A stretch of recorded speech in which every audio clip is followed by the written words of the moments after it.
Es deber del presidente de la República, según el artículo 147, numeral 7 de la Constitución, presentar un informe anual de labores sobre el cumplimiento del plan de desarrollo y los objetivos que el gobierno se propone alcanzar durante el año siguiente.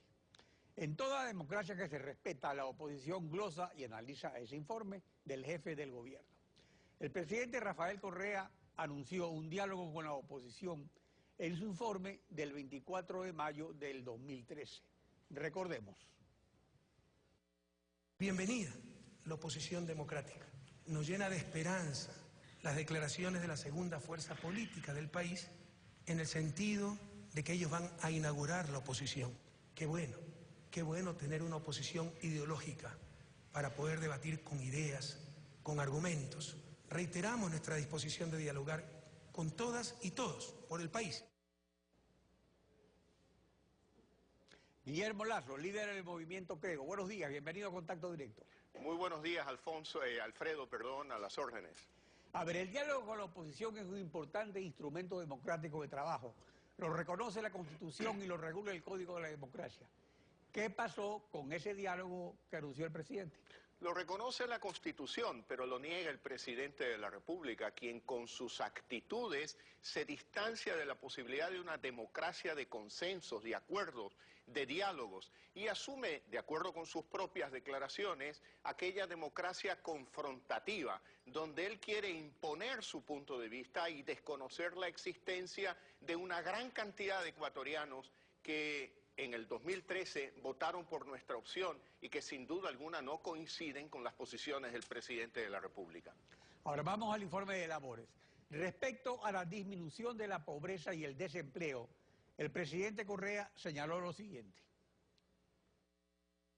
La disminución, compatriotas, de la pobreza y la desigualdad es un logro histórico, contundente, incontrastable, el más importante de la Revolución Ciudadana. En las últimas semanas, la Secretaría Nacional de Planificación y el Instituto de Estadísticas y Censos dieron a conocer los resultados de la encuesta de condiciones de vida 2013-2014. Nos indica esta encuesta que la pobreza por consumo ha disminuido del 38.3% en 2006 al 25.8% en 2014. Esto es 12,5 puntos porcentuales. Los salarios promedios en el sector privado han también subido sustancialmente. No obstante todo aquello, y destrozando la economía ortodoxa, que nos dice que para generar más empleo hay que pagarle menos al trabajador, tenemos una de las más bajas tasas de desempleo de la historia.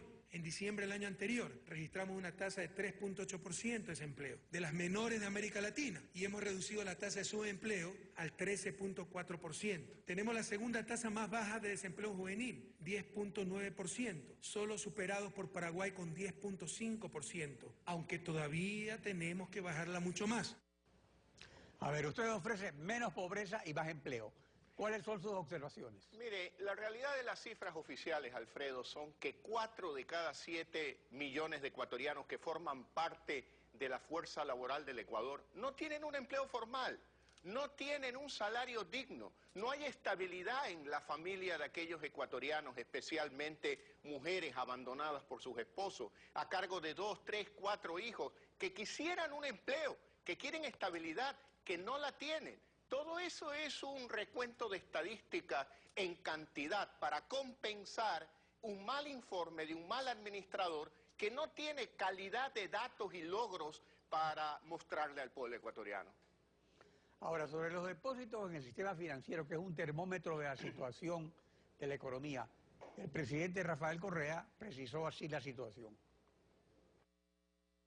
Los saldos de depósitos en el sistema financiero privado, abril de 2015, se han incrementado en 5.13% con relación a abril del año anterior, lo que significa un crecimiento de 1.275 millones de dólares y refleja la confianza que los depositantes tienen en el sistema. El saldo de los créditos del sistema financiero privado ha crecido en 12.87% entre abril 2014 y abril 2015, es decir, 2.170 millones de dólares adicionales. La banca privada ha incrementado su patrimonio en 6.25% entre los meses de abril de 2014 y abril de 2015, lo que lo ubica a este patrimonio en 3.071 millones de dólares y ha incrementado sus utilidades el primer cuatrimestre de 96.6 millones de dólares en 2014 a 107.3 millones de dólares en 2015, un crecimiento del 11%. A ver, ¿qué reflejan estos datos que cita el presidente? Lo que refleja es de que a pesar de Correa, la banca ecuatoriana ha ido avanzando gracias a la confianza de los ecuatorianos en el sistema bancario. Las cosas fuesen mucho mejor si tuviéramos políticas públicas que respeten la libertad individual de cada ecuatoriano para poder prosperar. Ya vemos cómo esta revolución controladora limita los espacios de prosperidad. Vemos a los empleados de las telefónicas con un techo a sus utilidades. Vemos a los maestros a los que se le ha expropiado prácticamente su fondo de jubilación. Es decir, hoy mire lo que propone Correa: ampliar la base del impuesto a la herencia para que una familia de clase media que ha logrado construir un patrimonio con una casa que vale $40.000 tenga que pagar impuesto a la herencia. Y si los herederos no tienen dinero, pues van a perder la casa. Es decir, hoy Samanes, La Alborada, La Joya, las casas en Quito o los barrios del sur de Quito van a tener que pagar impuestos. Por lo tanto, eso ratifica esta revolución controladora que tiene que ya ser reemplazada por la liberación ciudadana, donde el ciudadano sea el verdadero soberano, dueño de su destino y pueda gastar el dinero nítidamente ganado en lo que él quiera y no tener un Estado que día a día extrae los recursos del bolsillo de la clase media ecuatoriana. Ahora, ¿cuál es el efecto en la economía de extraer estos recursos del sector privado? Por sector privado entendiendo a toda la ciudadanía. Cada uno tiene un tamaño diferente, su propia economía familiar, pero ¿hacia dónde conduce eso? Este es un modelo que no funciona, un modelo que se apoya, como lo he dicho ya, en dos elementos. Uno, los altos precios del petróleo, que han bajado, y dos, el alto endeudamiento público. Correa es un mal administrador, es un administrador que disfruta de girar cheques de la chequera del petróleo. Se le agotó la chequera del petróleo, hoy está tomando la chequera de la deuda y ha endeudado al Ecuador en más de $22.000 millones en los últimos 6 años. El Ecuador ya está llegando a límites de $34.000 millones de deuda. Y eso no es sostenible. El modelo no es deuda, el modelo es inversión. El modelo no es petróleo, el modelo es comercio. El modelo no es extraer impuestos a la clase media. El modelo es crear empleo para la clase popular, para la clase media. Y eso no se logra con restricciones, con impuestos, con trámites. Eso se logra con la liberación ciudadana, donde cada ecuatoriano sea dueño de su destino y no sea el esclavo de un modelo donde ahora vea usted todo el show de presentación del informe. Un informe de un mal administrador que con tiempo quiere compensar la mala calidad de su informe. Y claro, deja de hablar lo que queremos oír los ecuatorianos. Por ejemplo, él planificó que la refinería del Aromo estaría inaugurada en el 2012. Ahí no hay nada. Se ha invertido más de $1.000 millones y no hay nada en la refinería del Aromo. Resulta que es un gran planificador. Invierte en Monteverde $600 millones y ahora dice que no hay que usar cocinas de gas, sino cocinas de inducción. Se sanciona a los diarios, a los medios de comunicación, como el caso del Comercio, quien fundamentadamente demuestra con cifras oficiales que Coca-Cola Sinclair ha sufrido una revisión de su precio, del monto de la inversión, y se lo sanciona. Es decir, a punta de garrotazo quieren tapar la realidad del Ecuador, la realidad de unos ecuatorianos que cada día están hartos de esta revolución controladora y que aspiran la liberación ciudadana como el camino alternativo para lograr la prosperidad de la familia ecuatoriana. La oposición critica la falta de inversión privada. Natalie Selly, ministra coordinadora de la producción sobre la inversión privada, indicó lo siguiente. Son ustedes, los actores de la economía popular y solidaria, pequeños, medianos y grandes empresarios, quienes han incrementado la inversión privada en más de 5.000 millones de dólares en el periodo 2007-2014 y hoy tenemos un stock de inversión superior a los 13.000 millones de dólares. La inversión privada provocó que el promedio anual de crecimiento del sector no petrolero, esto es del sector productivo, entre 2007 y 2014 sea del 5.1%. Esta tasa es superior al promedio de los últimos 30 años, que fue del 3.4%. ¿Cuál es su comentario? ¿Es suficiente el nivel de inversión privada? Ese es un país que no existe. Están describiendo el país de Alicia en el País de las Maravillas. La inversión extranjera en el Ecuador es de las más bajas de América Latina. Llega apenas a 700 millones de dólares cuando los vecinos de Perú y Colombia reciben inversión de 7.000, 15.000 millones de dólares al año. Pero ¿quién va a venir a invertir en el Ecuador si tenemos en 8 años 11 reformas tributarias, más de 38 impuestos nuevos? Y nos quieren mentir diciendo que no han creado impuestos, cuando aquí en el Ecuador no existía el impuesto a la salida de divisas, que se aplica a todo lo que importa el Ecuador. Aún el aguacate en el mercado indirectamente paga el impuesto a la salida de divisas, porque si se importan fertilizantes, pues hay que pagar ese impuesto. Por lo tanto, ese es un informe lleno de datos, con un excesivo tiempo para informar la realidad de un país que se vive en la periferia de las grandes ciudades del Ecuador, donde viven madres sin empleo, sin oportunidades, jóvenes que no sienten libertad para poder escoger la carrera que ellos quieren estudiar en la universidad. Vemos claramente episodios donde el presidente, emborrachado del poder, detiene su caravana para golpear a un adolescente en el pecho por haberle dado un yucazo, cuando él todos los días le da un yucazo a toda la clase media ecuatoriana con la creación de estos nuevos impuestos y estas nuevas imposiciones que le restan prosperidad al pueblo ecuatoriano. Acerca del potencial del turismo como una nueva gran fuente de trabajo y riqueza, en el informe de labores del presidente, la ministra Natalie Zelli anunció lo siguiente.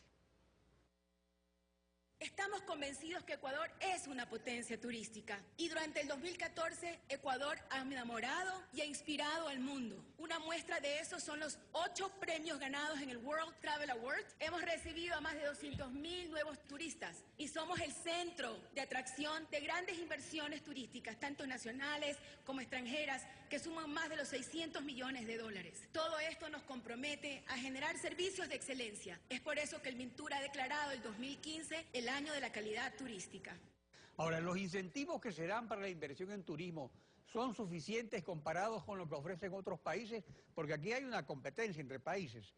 Por supuesto que sí, pero lastimosamente, ¿cómo se va a impulsar el turismo cuando hay problemas de inseguridad en las principales ciudades del país y no se diga en las zonas rurales del Ecuador? Y por otro lado, ¿cómo se va a competir con países como Colombia, donde existe una ley de zona franca de turismo, donde se exonera del pago de impuestos por más de 30 años a nuevas inversiones turísticas? Y así ve usted cómo Colombia ha desarrollado toda su costa caribeña. Pero claro, aquí quieren insistir en más impuestos, en inestabilidad tributaria, en cada vez un Estado que extrae más los recursos de los ciudadanos, especialmente de las clases medias, de la pequeña, de la mediana empresa, y hablan del gran desarrollo turístico del Ecuador, con la inseguridad que campea en las ciudades del país. Ahora, pasando a otro tema que tiene que ver justamente con todo lo que se refiere a un plan de desarrollo, a lo que le espera al país para el futuro. Respecto a la consulta popular de iniciativa ciudadana sobre las reelecciones indefinidas, ¿sigue bloqueada? ¿Hay algo nuevo? Bueno, ahí usted tiene la demostración de lo que no se habla en ese informe, que se viola la libertad de expresión de cada ecuatoriano, de ese 82% que quiere expresarse en las urnas y que el presidente le da la espalda, y hoy le da la espalda con un despliegue de fuerza digno de aquellos dictadores de Medio Oriente, llegando a rendir su informe en una tanqueta militar, rodeado de 20 guardaespaldas yendo a pie y rodeado de militares y de policías, cuando lo lógico en una democracia es un presidente republicano que camina con tranquilidad por la calle sin miedo ni temor de nadie. Pero es que tiene miedo y tiene temor porque sabe que está actuando de espaldas al pueblo ecuatoriano y no acepta la libertad de expresión del 82% de los ecuatorianos que queremos consulta popular. Concretamente, sobre la entrega de los formularios para la recolección de firmas, ¿hay alguna decisión en la Corte Constitucional, en el Consejo Electoral? Bueno, tenemos tres frentes ahora. Primero, ante la Corte Constitucional con una acción de incumplimiento que está pendiente de responder por parte de la Corte Constitucional. Tenemos una acción en el Frente Internacional, que es en la Comisión Interamericana de Derechos Humanos, para lograr medidas cautelares que impidan el trámite de las enmiendas a través de la Asamblea Nacional. Y seguiremos yendo a las calles para que le quede claro al pueblo ecuatoriano que ya en el Ecuador no se vive en democracia. Lo que se vive es el autoritarismo de una persona que ahora llega al extremo de decir, yo ya no soy yo soy el pueblo ecuatoriano. Eso es digno de épocas antiguas, donde los faraones, los reyes, los dictadores totalitarios llegaban a creerse propietarios de cada una de las vidas de los ciudadanos. Y eso no lo podemos aceptar en el Ecuador. Nosotros no lo aceptamos y seguiremos en las calles creando conciencia de la necesidad de un cambio para vivir en democracia, en libertad y además respetando los espacios de prosperidad individual de cada familia ecuatoriana. Guillermo Lazo, gracias por su participación en Contacto Directo.